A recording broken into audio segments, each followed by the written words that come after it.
I'm Coach Ren, and this is Technique Deep Dive, Deadlift Edition. The deadlift, one of the best exercises you can do for a functional and strong body. It tends to get a bad reputation, but after the squat, again, it's one of the best things you can do for yourself.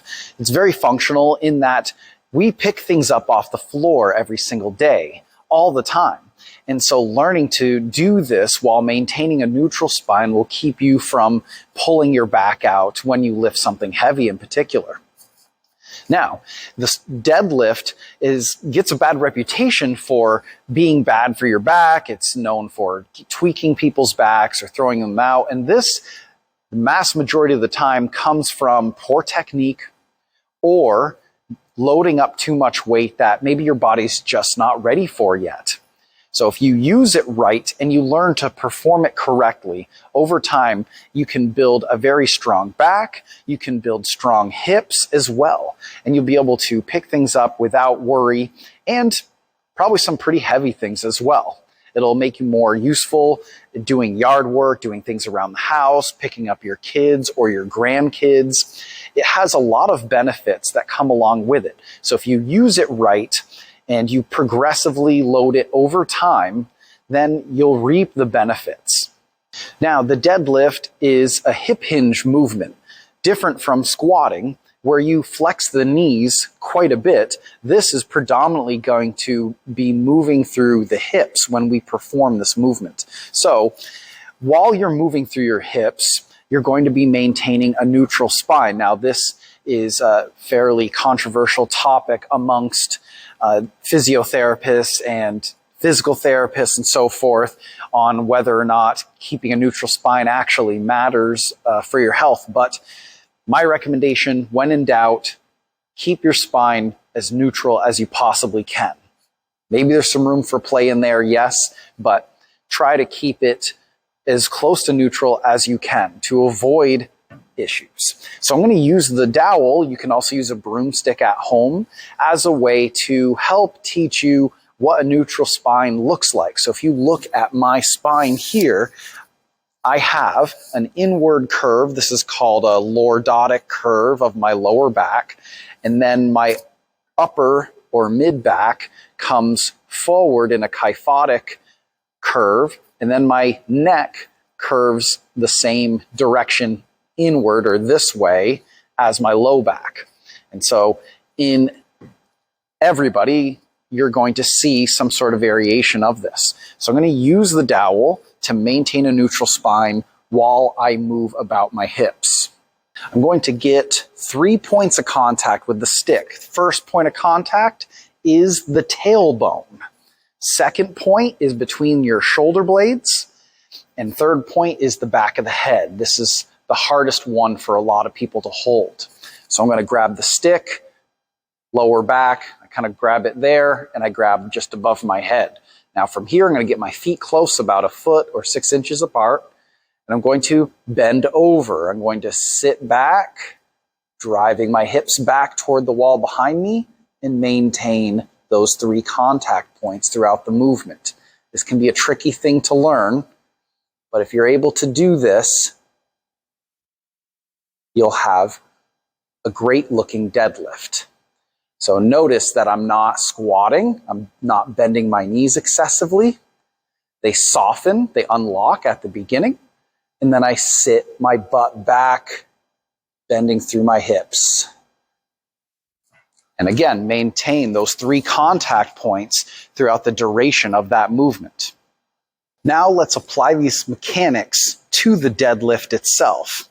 I'm going to go through how I set up the deadlift and then show you how what we just did with the dowel translates to the deadlift from the floor. So, first thing I'm going to do is step up to the bar and get my shins about 1 inch or 2 away from it. I'm going to come down, hinging my hips back like I did with the dowel, and I'm going to grab the bar. Now, if your spine rounds at this point, that's okay. We're going to adjust that later on. I'm going to bend my knees and touch the bar with my shins. So the bar should never move, okay? You adjust to the bar at this point. So I bend my knees, I touch my shins to the bar. My hands are right outside my legs, and they're even on the bar. And I'll use the lines of the knurling to gauge this. With my stance, I go roughly a foot apart, maybe a little less, depending on you and how it works for your body. My toes point out slightly, and I'm again about an inch or two away from the bar with my shins right now. Some of you may need to come out a little bit wider, so it's more comfortable to come down and grab the bar. But generally, this stance should work for most people. I'm going to stick my chest out to straighten my back and maintain, assume that neutral spine position. And I'm going to drive through my legs and squeeze my glutes and get tall, finishing the deadlift off with straight knees and straight hips.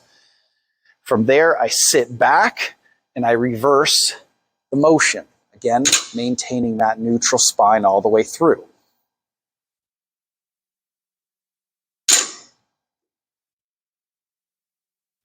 Notice that as I come down again, I'm doing what we did with the dowel. I am hinging my hips back. I am maintaining my neutral spine.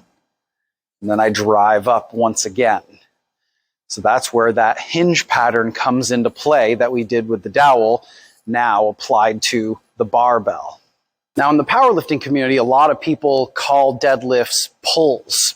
And so we think about pulling with our back or pulling the bar up. But I like to think about it as more of a push. At the very beginning, you're pushing your legs down into the floor. You're pushing the floor away. And as that happens, your knees are driving straight. And then we finish with a hip drive at the top. So it's both. It's a push and a pull. But to avoid that stripper deadlift we talked about, using and engaging the knees, the quads at the beginning will be really important to keep those hips from going up straight too early. And then I finish with the hips. So think about the bottom of the deadlift, the beginning of it, as more of a leg press. You're pushing, you're driving the knees straight, and then you finish by driving the hips forward when that bar gets above your knees. So what muscles are we targeting? Well, the deadlift is a whole body exercise. It's going to hit a lot of different muscle groups all at the same time. That's why it's one of the best exercises that you can do. The primary movers are the hip extensors. When I'm down here, I'm stretching the muscles of the back of my legs, my glutes and my hamstrings. So as I come up, those muscles contract, they drive my hips forward and straighten them out. So glutes, hamstrings, the quadriceps, straighten the knees as I come up. And then I'm also working my entire back here. So the lats are involved, the erectors are involved, the muscles of the upper back are involved. They're contracting in an isometric manner to hold that spine in a neutral position. So they're working, but they're not necessarily moving. They're not stretching or shortening like the glutes and hamstrings are to actually move the weight. So they're protecting your spine. The core is engaged as well to protect the spine. The grip, the forearms are used. The upper back, the traps are used to hold this bar to keep it attached to your body as you deadlift. So you can see there's a lot going on with this. So you're not isolating any one muscle group. You're using a bunch of muscles synergistically to move the weight. And this is how we operate in everyday life. We don't just sit down and extend our legs or do curls, right? That doesn't happen as often as picking something up off the floor or pulling something or pushing something, for example. Now, with all this in mind, here are some errors that I see people making in the gym on a regular basis that you can get ahead of and hopefully clean up before it becomes a habit that it will take a longer time to break if you're not careful. So, first thing I see, this is a big one, okay? I call it the stripper deadlift. You also see this in squats. Come up, the hips shoot up, and then it's all lower back from there. All right, this is very inefficient. All right, so again, I come up, my knees lock, and my butt shoots up first. So as I come up, instead, I want to drive, straighten my knees, and my hips come through at the end. So I'm not allowing my hips to rise early. My shoulders and my hips rise at the same rate until I get above my knees, and then my hips drive through, and then on the way down, the same thing happens. So on the way down, you can also make the mistake, if you don't do the stripper deadlift, you can also come down, bend your knees too early, and then the bar has to go forward out in front of you, and that's asking for trouble as well. It's putting more stress on the back, and it's just not a good idea. So as I come down from the top, I want to drive my hips back, my knees soften, but my hips are primarily moving until I get to my knees, and then the last part of it is my knees flexing to return it back to the floor. Then of course there is the back rounding as you come up. If it's heavier, this tends to be more of an issue. So you'll see as you attempt to break the bar off the floor, you'll see this happen, right? Not ideal, obviously. So most likely you're going to need to lighten the weight up if this is a problem. Or again, work on your mechanics of extending the spine right from the beginning of the lift. Starting with the bar too far out in front of you. If the bar's out here, it's a lot harder to lift than if I bring it in close. It's the same idea where maybe doctors or physical therapists tell you to, when you lift something like grocery bags, you pull it in closer instead of trying to grab it in the trunk way out here, slide it in or move yourself closer to it. It's the same concept. So get it in. Again, you want that bar touching your shins or a millimeter away from them the whole time, not just at the beginning. So don't allow it to come out, and don't start with it there either. It's going to be much more difficult to lift at that stage. Now, one way that you can keep the bar from swinging out away from you is to engage your lats right before you start lifting the bar. So by pulling my arms back like so, I engage the latissimus dorsi that attaches to my shoulder, runs down my back. So I want to effectively squeeze my armpits and hold the bar in that position. So I engage my lats, I begin, and that bar stays right against my legs. You can also have a gym buddy or somebody wrap a band around the bar, step back, get some tension on it. So you have to resist the bar moving forward due to that band tension being on it. It's another way you can kind of force your lats to kick in if you're having this particular problem. Another issue I see, and this is a lot more common in the squat, but I do still occasionally see it in the deadlift, is the knees coming in as you lift toward each other. So don't allow them to collapse. Instead, keep them in line with your toes as you lift. Now let's go over some modifications.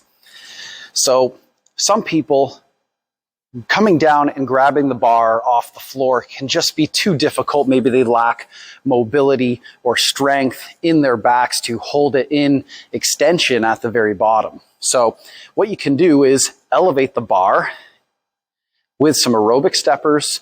You can also use the safety pins in a squat rack to do this too. But this just brings the bar up so you don't have to come down and risk starting in this rounded posture.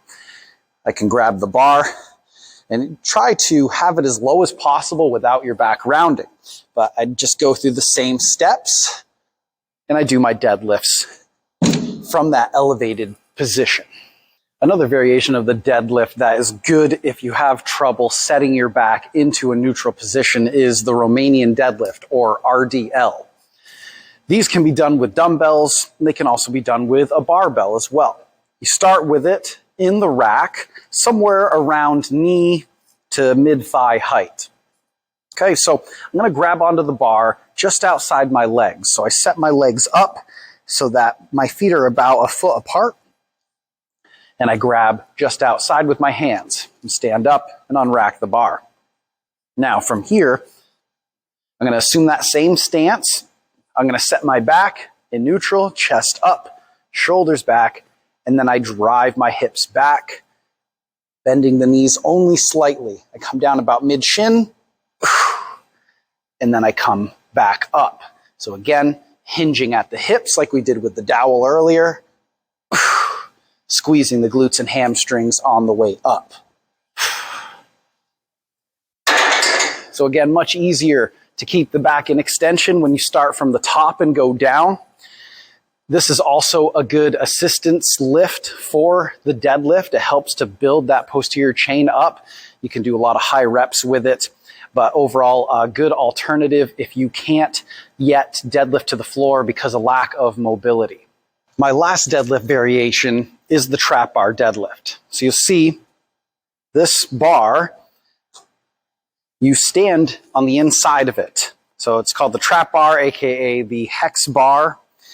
And when I was in high school, we actually called these trap bar squats because it's a bit of a hybrid of a deadlift and a squat. It emphasizes the front of the body a little more, so you're going to feel a little more of a quad burn here and a little less posterior chain. However, due to the fact that the bar is now around you here instead of in front of you, you're going to have a little less stress on the back as a whole, and you'll be able to lift more weight as well. So another good one to take some stress off the back if needed.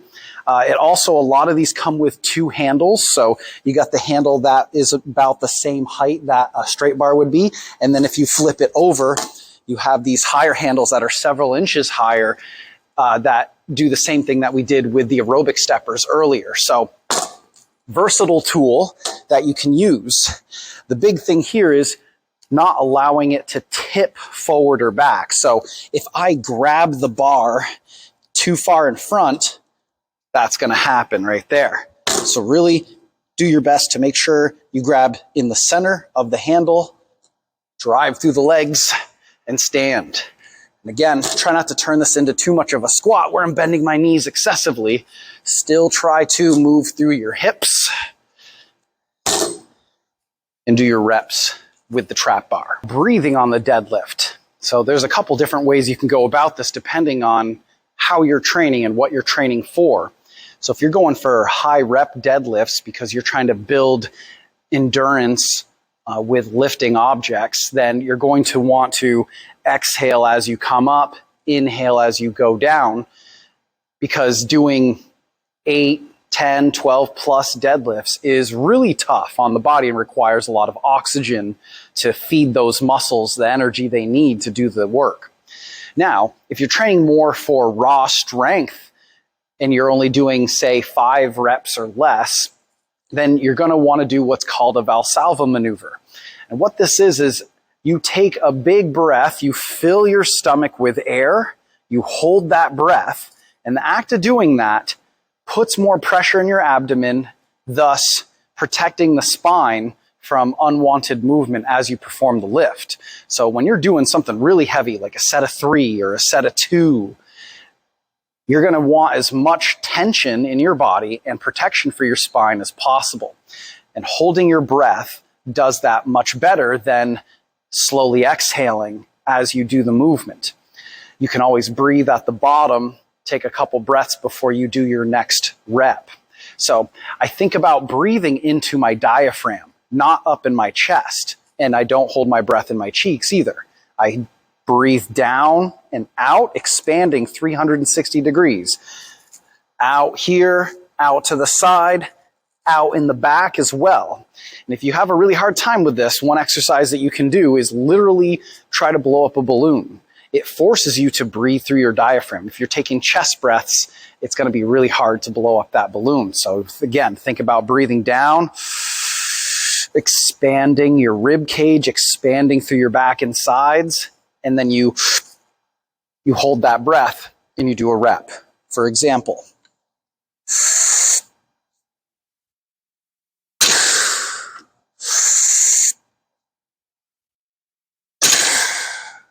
notice how the only time I breathe is at the bottom, when the weight's on the floor and not on my body when I'm up in the air. As you can see, there's a lot more to deadlifting than just grabbing the bar, picking it up, and putting it back on the floor. There's a lot of detail you can get into, and the further along you want to go from a strength and performance standpoint with this, the more you're going to have to pay attention to those details to get the most out of your body and out of the deadlift. To just simply go up and grab the bar and start ripping it off the floor would be a serious mistake for everybody, whether you're looking to compete in powerlifting or use it for some sport or just for your general health. So focus on some of those details. Use the bracing and breathing that I talked about. Think about the activation of the muscles and some of the mistakes I talked about. You can establish a good foundation of technique. You'll be able to reap the benefits from the deadlift for decades to come.